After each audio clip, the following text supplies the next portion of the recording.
Hello, everybody. It's Felt Buzz, and I am reading and doing another author reading of my freewrite series, which was finished a week or so ago, a couple of weeks ago, maybe. It didn't have a name so it's called No Name now. It's called Emperor 7.77, and this is the final reading of it. I think there are seven parts to it. I can't remember. I think it finishes 36 to 42, I think. Anyway, just get on with it. Part 36, Gotham City. I took another sip of wine and waited for the woman to respond. She looked at me in the eye and said, "I am Dark Knight." I spat out the wine as I laughed. "What are you?" I asked, pulling out a tissue from my pocket, careful not to pull the inbox apparently, out with it. I wiped my mouth and then my shirt. "Batman, you're on vacation from Gotham City?" She shook her head. "You know less than I thought, dear boy." She held out her hand and I leaned in to shake it. She moved quickly, so fast I didn't know what happened. I was suddenly on my back on the floor. She had my gun in her hand and a smile on her lips. "My code name is Dark Knight," she said. "I thought your friend Dirk had told you about me."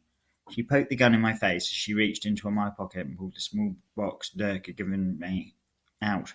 "Ignorance suits you," she said. "I think it's better if you keep wearing it." I didn't say anything, just watched her as she looked at the box. Part 37, Halcyon Days. Dark Knight must have spent 5 minutes carefully examining the small box. I said nothing, just lay on my back watching her and the gun, my gun, that was pointed in my face. Eventually she sighed and dropped the box into her pocket and sat down on my sofa. She picked up the glass of wine and took a sip. "Can I get up yet?" I asked from the floor. "I've had a long day and this floor is not as comfortable as it looks." She nodded and placed the gun on the table in front of her. I picked myself up and sat down on the chair opposite her. She poured another glass of wine and passed it to me. "There are things you need to know about yourself. You don't seem to be as curious as I expected. You haven't even attempted to get into that box." I took a sip of wine. I remember the halcyon days when strange women didn't break into my apartment, assault me, and point my own gun in my face. I remembered when I wasn't being hired by strange men to sneak into other dimensions to kill people with names like Slug, when I wasn't being followed by the government. They were boring times. Part 38, Window. In fact, I thought, they were so boring I'd forgotten most of them. Dark Knight reached around the surface and pulled out a laptop. She opened it and put it on the sofa beside her. I could see it booting up, strange strings of letters and numbers that didn't really make sense. This is no normal computer. "This is no normal computer," Dark Knight confirmed.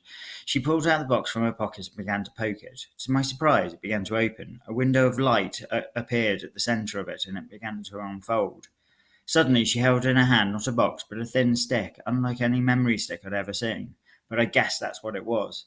Dark Knight slid the stick into the side of the laptop and pressed a few keys. The screen went dark. "Bollocks," she said, and gave it a slap. It made a noise, a sound like a dog makes when you step on its foot by mistake, and then the screen came back on, full of colours and shapes that span round and round until it formed a picture. Part 39, Wrote. I recognised it, of course. I'd seen that face looking back from the bathroom mirror more times than I remember shaving. Me. Except it wasn't. The image on the computer screen was somehow wrong. It looked almost mechanical. "This," Dark Knight said, "is you." "Thanks. I kind of got that." "You're an android, my friend. A machine, not a human." I blinked. That didn't seem right. I laughed.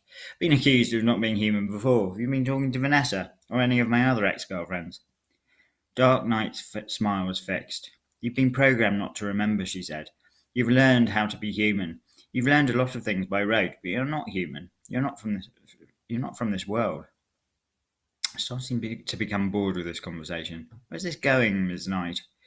"It's late. I've had a hard day in the—" I was going to say office, but I figured she knew where I'd been spending my evening anyway. "Laboratory. And I'd like to go to bed." Part 40, Perfect Nanny. "And when you go to sleep, do you dream of electric sheep?" Dark Knight asked. I shook my head. "Look, I don't know what you're trying to pull here, but I ain't no machine. I'm as human as you are." Dark Knight laughed. "That you are, my friend. That you are. Unlike the man you've been commissioned to kill, said Mr. Slug, you and I did not come from this dimension, and we certainly are not human. She sat calmly on the sofa, the laptop open, wine glass in her hand. She looked as though she was trying to sell me insurance, not claim I was an android from a different world. You and I were raised by a higher consciousness, she said. The perfect nanny, if you will. I stood up and marched to the door and opened it and held it. Can you leave now? I think you're insane. You know it to be true, she said. She stood up and removed the strange data stick from the laptop and closed the lid. She put the wine down on the coffee table and walked towards me. I'll go, she said. But first, a kiss. She leaned in quickly before I could react, stuck her lips onto mine, and at the same time I felt the data stick make contact with my arse. Part 40. Emperor. What the actual fuck? I shouted, pushing at Dark Knight. And then my vision went dark, then fuzzy, and then, as the data stick slid into place, I saw the truth. I was not from this world. I was not human. I was from a different reality, a different world, a different time. My name was Emperor, version 7.77, an advanced android, and I had a mission. So my mission is the same as theirs, I breathed. Dark Knight released me and smiled. Yes, she said. You need to stop Slug. Kill him, destroy him. I nodded. I realised I had the means to do so built into me. I had a self-destruct option. I had a built-in bomb. I was a bomb. I guess I'd better be going now, Dark Knight said, removing the data stick from my rear end.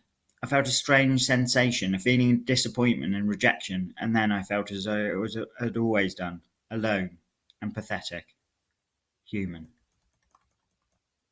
Part 42. Otter. So, Maria said, you're not human, and you're an android from another world, dimension, and time. And not only that, you're a walking bomb. Is that right? Yes, I said. And you want me to help you how? You need to help me set the destruct sequence going. You can't do it yourself. No. What do you need me to do? You need to stick my finger up my arse. What? It's where the button is to set the bomb. I think you're now taking the piss. I'm not. Maria looked as though she was going to run away. Then she shook her head. Grover said there was something about you that wasn't right. Okay, let's do this thing. We ran back to where Slug was hiding. Maria kissed me goodbye, stuck her finger up my arse, and I did what I needed to do to set the bomb off. I opened the door. The walrus thing now looked a bit like an otter, with Slug thing still dropping off it. You've come back to die, Slug shouted, obviously delighted. I have, I said, and ran towards him, my arms open wide. He blinked, clearly not expecting this. He shouted something I couldn't hear as I embraced him, and then my world exploded into nothing. The end. Hope you enjoyed that bit of nonsense. There is another freewrite series that I am currently writing. I think I have written 9 parts. So my next author reading will be the first 7 parts of that. Have a fantastic week. Love the Free White House. Love DTube. Bye.